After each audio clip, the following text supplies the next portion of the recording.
तो hello friends, मैं हूँ ब्रजेश। आज हम इस वीडियो से रिलेटेड एक न्यूमेरिकल इसरो के देखने वाले हैं।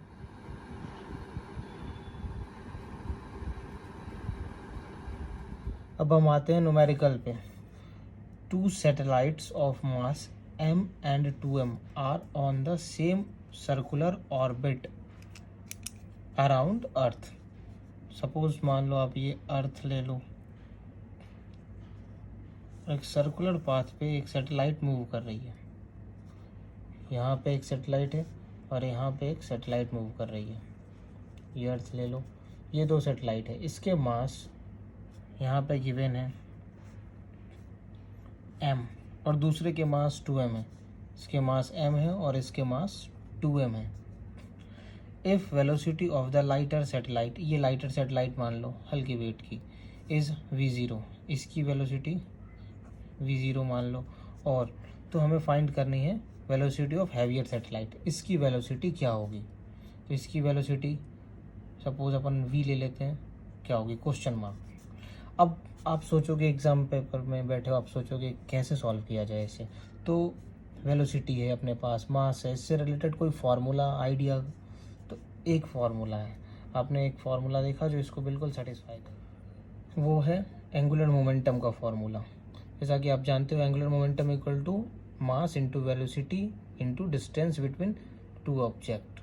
अब हम एक सेट लेते हैं lighter satellite, lighter weight satellite के लीनियर मोमेंटम को L1 ले लो, इसके मास M1 ले लो, इसकी वेलोसिटी V1 और distance between lighter satellite and earth ले लो R1।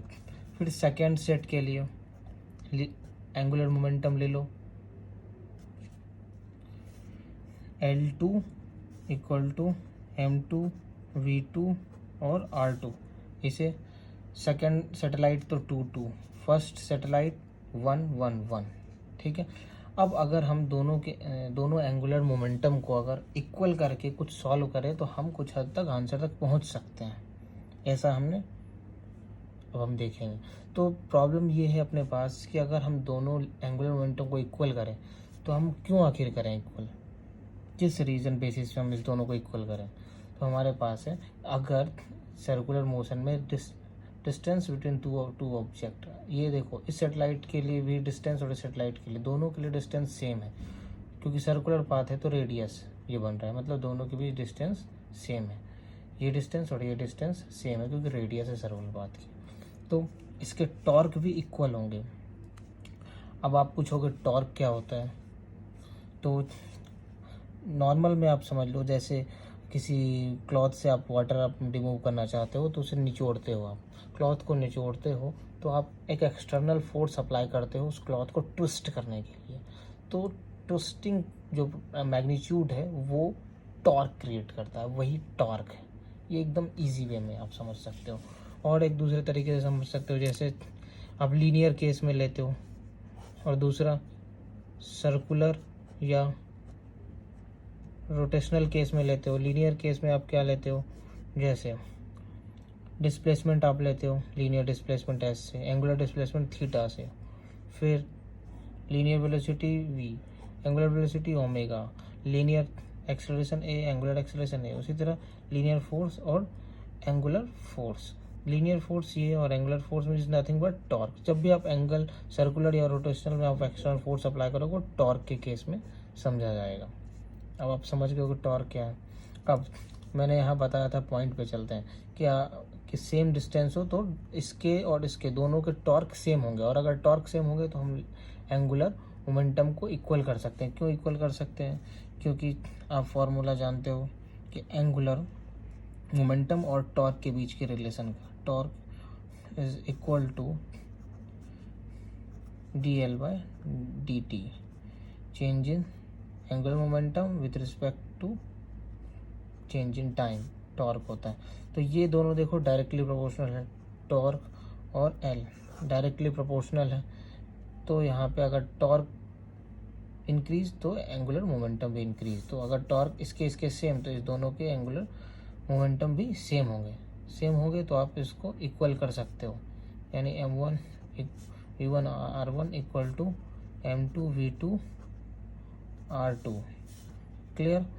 अब एक और मैं तरीका बता दूँ उससे पहले, आगे सॉल्व करने से पहले, कि आप और कैसे टॉर्क को यहाँ पे सेटिस्फाई कर सकते हो कि हाँ इक्वल होंगे दोनों के, यानी टॉर्क दोनों के कांस्टेंट होंगे। देखो आप एक रिंच ले लो, टॉर्क भी इससे आप और आसानी से समझ सकते हो। एक रिंच ले लो जिसे आप पाना भी बोलते हो। अब इस रिंच में आप अगर एक्सटर्नल फोर्स यहाँ से लगाते हो, ये पॉइंट ऑफ एक्सिस है, यहाँ से ये डिस्टेंस ये है, यहाँ से आप फोर्स लगा रहे हो, और इस रेंज में आप यहाँ से फोर्स लगा रहे हो, तो दोनों में कौन सा डिस्टेंस ज़्यादा है? ये डिस्टेंस ज़्यादा है। तो आप रेंज को अगर ज़्यादा दूर से हाथ लगाकर अगर आप ट्विस्ट करते हो, तो इसमें इसे आप इजीली ज़्यादा ट्विस्ट कर सकते हो, इसके मैग्नीट्यूड ऑफ ट्विस्टिंग ज़्यादा होगी, तो यानी इसके टॉर्क ज़्यादा होंगे और इसके टॉर्क कम होंगे। इस केस में टॉर्क कम होगा।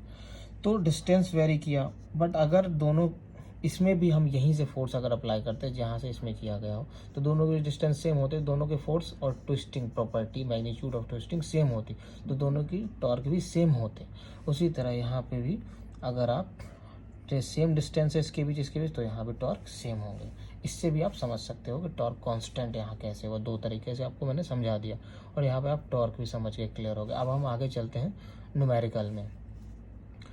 जैसे यहाँ पे आपने देखा, अब लाइटर ऑब्जेक्ट के मास को देख लो, m है और इसके 2m है मास, तो इसके मास m पुट कर दो, इसके मास 2m पुट कर दिया, इसकी वेलोसिटी v0, डिस्टेंस सेम है तो r भी रहने दो, और वेलोसिटी इसकी मालूम नहीं है v2 रखो, इसकी रेडियस क्या है, इसके भी r ही है, सेम है, तो ये r और r कैंसिल हो गए, और ये मास m और m भी यहाँ कैंसिल, तो यहाँ क्या बचे v2 equal to v0 bye 2, यानी 1/2 v2, तो v2 कितनी आ गई 1/2, यानी कि ये आंसर फर्स्ट वाला आपका सही आंसर है। इससे आप पूरे क्लियर हो गए होंगे। आप उम्मीद करता हूँ आपको वीडियो ये पसंद आया हो और आप समझ गए अच्छे से। अगले वीडियो के लिए भी आप हमारे चैनल को सब्सक्राइब कर सकते हैं अगर आप नेक्स्ट वीडियो चाहें तो।